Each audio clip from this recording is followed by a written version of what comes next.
예, 안녕하십니까. 제가 좀, 일찍 왔더라면은, 우리 참 이동수 그 소장님의 아주 그 좋은 발표도 들었을 텐데, 어쨌든 학교에서 그 뭐 논문 그 심사가 이렇게 있고 이래가지고, 어쨌든 제가 어쨌든 이렇게 좀 늦게 와서, 대단히 죄송스럽습니다. 사실 저도 여기 와서, 좀 아주 좀 좋은 것들을 배우고, 또 그런 차원에서 우리 한국 사회에서 이 범람한다고 그럴까 이런 그 권위주의 문제에 대해서 같이 한번 머리를 맞대고 고민하는 뭐 이런 모습을 저도 좀 보였어야 되는데 그 점에 있어서 저도 죄송하게 생각을 합니다. 제가 맡아서 할 이 주제는 이제 이 교육 문제에 있어서 우리가 이 권위주의를 이게 어떻게 볼 것이냐. 저는 어쨌든 지금 우리가 이 학교, 이 교육, 우리가 이제 교육은 훨씬 더 넓은 의미입니다만은 우리가 학교 교육이라고 하는 되게 이 부분을 이렇게 생각을 하면 좀 이제 우리에게 있어서는 이 두 가지의 커다란 문제, 저는 이게 동전의 앞뒷면과 같은 그와 같은 그 문제가 아니냐.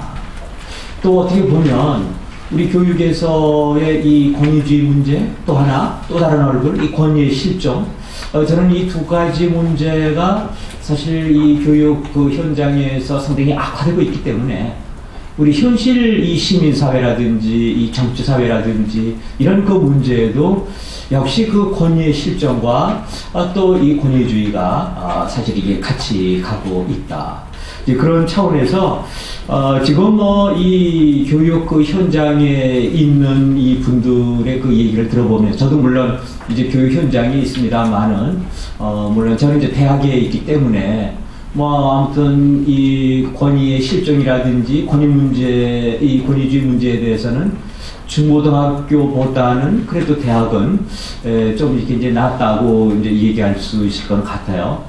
그러나 지금 이제 저도 그 제자들 중에 또 제가 사대에 있으니까 이 많은 사람들이 그 현장에 가서 중고등학교 선생님으로 이렇게 정말 활동을 하고 있는데 정말 많은 그 고민을 털어놓고 있다.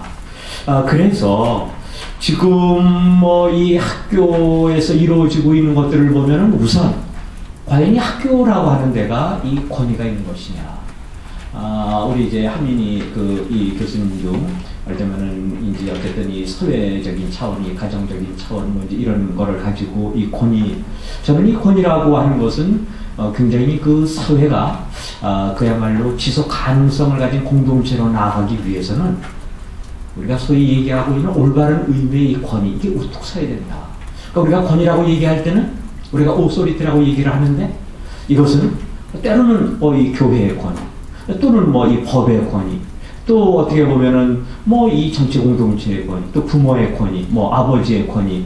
그래서 이제 이런 이 권위라고 하는 것은 따지고 보면은 그 사회가 사실 가지고 있는 질서의 커다란 축이다. 지금 이제 우리 사회에서 이 권위라고 하는 말을 들으면 마치 권위주의하고 똑같이 호환적으로 이걸 생각을 해서 마치 이제 우리 사회에 그 평등하지 않고 일방적으로 밀어붙이고 이런 것들을 단순히 권위주의라고 이렇게 그 생각을 하고 있는데 그런 의미에서 이 권위까지도 이 바람직하지 못한 현상으로 보고 특히 이 젊은 세대에 있어서 이 권위라고 하는 것은 그야말로 그 자체로 이게 이제 좋지 않은 것으로 또 비민주주의적인 현상으로 사실 이렇게 그 바라보고 있다. 그래서 우리가 사실은 따지고 보면 이 권위하고 권위주의를 우리가 이 구분하는 것도 우리가 이 사회적으로 굉장히 중요한 그와 같은 그 노력이라고 봐야 되는데 우리는 권위주의를 없애겠다라고 하는 이런 차원에서 권위까지도 우리가 없애다 보니까 따지고 보면은 예를 들면 유리적으로 말한다면 우리가 그 애를 목욕시키고 나서 목욕물을 버리는데 그 아이까지 버리면 그거는 정말로 이 어리석은 일이죠. 근데 우리가 지금 사회가 처해 있는 현실이 바로 그건데 거기에 대한 진면모가 바로 지금 우리 교육 현장에서 그야말로 아주 그 적나라하게 나타나고 있다. 그러니까 지금은 사실 학교에서 선생님들이 권위를 가지고 있느냐? 지금 그렇다. 이렇게 자신있게 대답하는 선생님들이 사실 이제 많지 않다.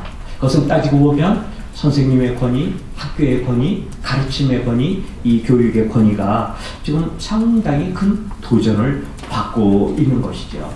그러면 왜 이렇게 하다못해 수업시간이라고 한다면 수업시간이 가지고 있는 어떤 이 규율적이고 질서적인 차원이 있는데 이 조용히 해라 뭐 이렇게 해도 그 말을 학생들이 과연 듣느냐. 저도 굉장히 이게 아주 그 제자들이 이제 그 현장에 있다 보니까 좀 뭐 그런 얘기를 하는데, 예, 이게 어쨌든 이게 그 뭐 관악구 뭐 그쪽 가까운 데에 있는 그 학교인데 하도 애들이 떠들어가지고 이 선생님이 좀 조용히 해라. 그랬더니 한 친구가 일어서가지고 선생님만 조용하면 다 조용한데 왜 선생님이 떠드느냐. 그래서 그 선생님이 뭐 어느 정도는 뭐 애들이 뭐 반항도 할 수 있고 이의제기도 할 수 있고 뭐 112로 신고할 수 있겠지만 너무나 그 반응은 놀라운 반응이어서 선생님이 그래서 그냥 뛰쳐나왔다고. 그래서 야 이거는 뭐 권위에 대한 도전이라고 하기보다는 이 권위가 없는 교실이고 권위가 없는 사회죠. 그래서 이제 사실 학교 그 뭐 이 교무위원회에다가 이제 이걸 갖다가 이렇게 놨어요. 좀 이 학생에 대해서는 너무 지나치기 때문에 좀 처벌을 해야 되겠다. 그래서 이제 막상 그 뭐 이 처벌을 하겠다고 학교에서 이렇게 위원회가 열리고 했는데 따지고 보니까 그 담임 선생님이 자신에게 부덕이 솔직한 말이에요. 내가 얼마나 정말 그동안 학생들에게 권위가 없었으면 내가 그렇게 떠들지 말라는 얘기를 했는데 어떤 뭐 우리가 보면은 글쎄 뭐 좀 야하게 말씀드려서 참 죄송합니다만은 그 이상한 친구죠. 예. 근데 그런 친구가 선생님을 도발적으로 바로 그 반론을 제기하는 이와 같은 것들에 대해서 야 이거는 내가 잘못했기 때문에 평소에 내가 얼마나 잘못했으면 그런 애가 나올까. 근데 이렇게 해서 스스로 또 그런 뭐 교무위원회에서 자기가 이제 처벌을 갖다가 하지 말아야 되겠다. 뭐 이렇게 해서 또 얘기를 하다가 보니까 역시 이제 그 학생은 또 뭐 그렇게 엄중한 잘못을 했음에도 불구하고 또 있는 듯 없는 듯 유야무야로 넘어가는 이러한 상황. 근데 지금 우리가 이 교실 붕괴라고 얘기를 하는데 이 교실 붕괴라고 하는 것은 이걸 직접 경험한 그 선생님들에게 있어서는 굉장히 이것이 놀라운 이제 그와 같은 말하자면은 이 체험이다. 이제 그래서 지금 뭐 이 따지고 보면 뭐 젊은 세대일수록 뭐 우리가 과거에는 뭐 X세대다, 뭐 Y세대다, 또 이제 뭐 N세대다 이렇게 여러 가지 이름을 갖다 붙였는데 어쨌든 분명히 세대가 이렇게 달라진 것만은 이게 틀림이 없어요.